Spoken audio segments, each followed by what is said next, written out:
housing prices. Housing prices, we're seeing, obviously, asking prices are at all-time highs. I was just looking at some charts, and I'm noticing that housing prices are at all-time highs, and they're ticking up, which usually in the summer they tick down a little bit. They're actually ticking up. The listing prices are up. The number of homes coming on the market is going up, but pending sales is going down. Do you, all of a sudden, we have a shift going down on pending sales. Do you expect any kind of larger real estate shift? And could a real estate shift have an impact on the rest of the market? Or is it more likely that the Fed tries to raise rates and that hurts the real estate market? Well, if they raised rates, it would crush the real estate market, right? That's one of the reasons they're not going to do it, right? And they would crush all the markets. But I think that real estate represents a great inflation hedge for a lot of people, especially when you can buy real estate with very low down payments. Now, the people that don't have any money for a down payment, if you look at starter homes, people, I think, those aren't even there. The supply of those is like at a 50-year low.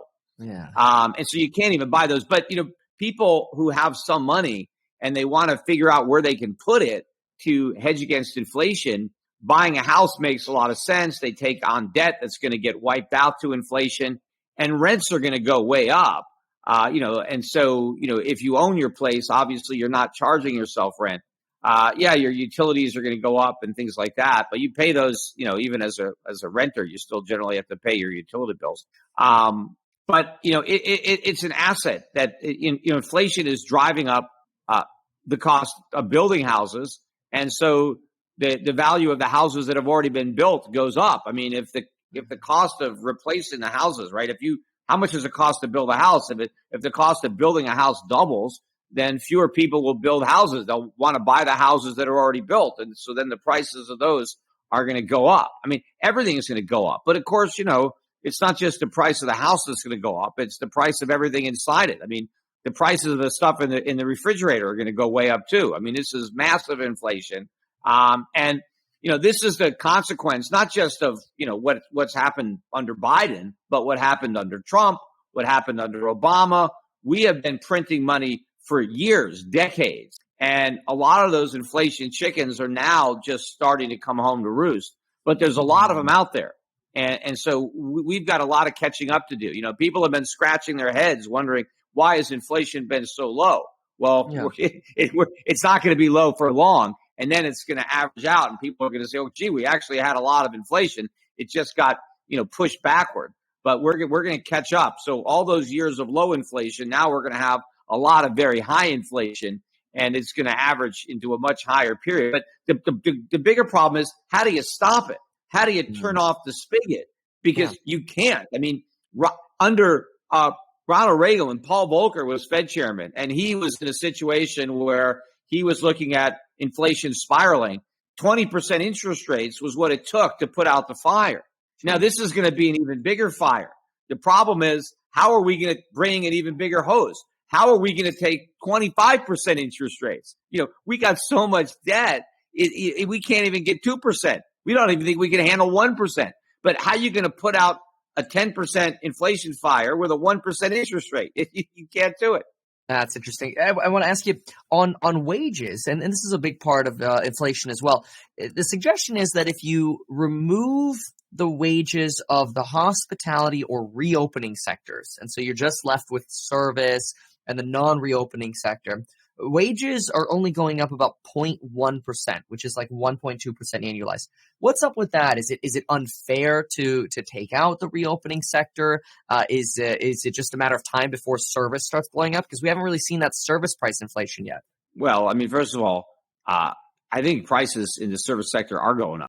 Before we continue, help us by smashing that YouTube like button and subscribe now to this channel. This shows the algorithm that you value the information, and it helps us spread this message.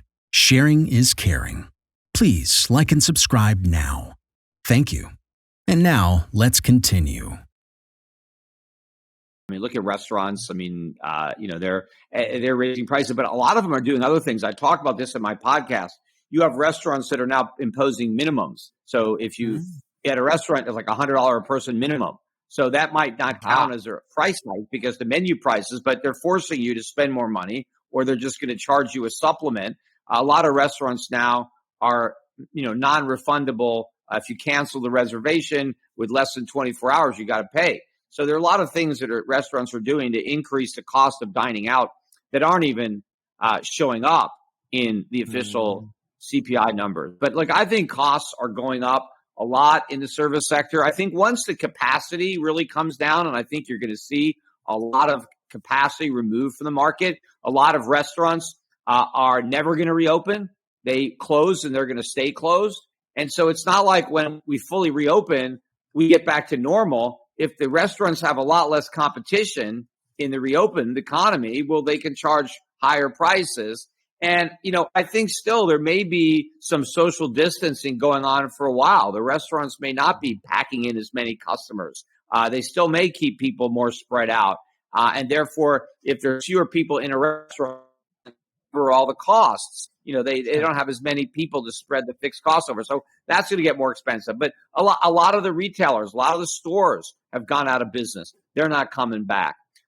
So I think wages are going up. And of course, these government benefits, I think, are going to continue to increase. These generous unemployment benefits, stipends, they're now talking about making stimulus payments automatic. So I don't even have to vote for them. Like if something happens bad or the unemployment rate picks up, there's automatically more checks mailed out to everybody. So, but I think the government is going to keep incentivizing people not to work. And therefore, in order to entice somebody to work, businesses are going to have to be paying higher wages. And that's going to necessitate higher prices because the wages are a cost of doing business. And those costs have to be borne by the consumer. And if the consumer can't bear the costs, then the company has to go out of business. And that's going to happen in a lot of circumstances too. But the companies that stay in business are going to be paying higher wages and their customers are going to be paying higher prices. But as is generally the case, when you have high inflation, and we're going to experience very high inflation, labor prices in general don't go up as much as goods prices. So even though you're getting a raise, and I read a lot of articles about the so-called silver lining of inflation because, you're going to get a raise. Yeah, maybe you'll get a 5% raise. But if your cost of living goes up 10%, the raise is meaningless. It's 5% of your income. But some people get fooled by the numbers. They say, oh, look, I'm making more money. Yeah, but the money you're making has less value. What counts is what you can buy with your money, not how much of it you're earning. Yeah, no kidding. That's funny. Somebody, I think there's a saying like, people are often asked, would you rather have a 2% raise when inflation is 3%, or would you rather take a 1% pay cut when we have 2% deflation or whatever? And generally people always bias towards, I want the raise, even though their purchasing power is evaporating. Yeah, and in fact, if you go back throughout the 19th century, in America, where wages were relatively stable, people didn't get raises. You got raises, obviously, as you gained experience and you become more valuable, right? So because now you have higher productivity, so you can command a higher salary. But let's say the base wage for entry-level positions kind of was steady, but prices were dropping like 1 or 2% a year for 100 years. So real wages were going up, even if nominal wages were not. Real wages were. And that was what really built the middle class, was that the money you earned bought more and more stuff because the dollar's value was going up as American productivity was increasing their value. But the government destroyed that, robbed the public of that benefit by creating all this inflation.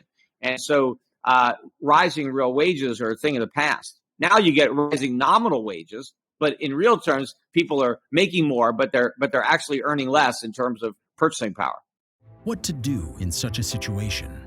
Inform yourself and keep your financial education strong. We from the Compact Group offer our loyal subscribers a free educational portal with first-hand monetary, financial, and economic knowledge. Enter our invite-only Insider Club by clicking the link below. You will get access to first-class information far earlier than the rest.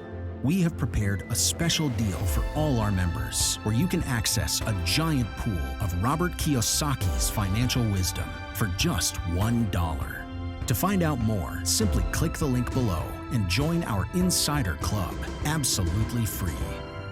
But there is more you can and should do. Build up several streams of income. More and more people realize that they have to take their future in their own hands, but they don't know how and where to start. We from Compact offer our Insider Club members unique opportunities. Strengthen your financial muscle and get the edge. Click the link below. Become part of our free Insider Club. No financial obligations.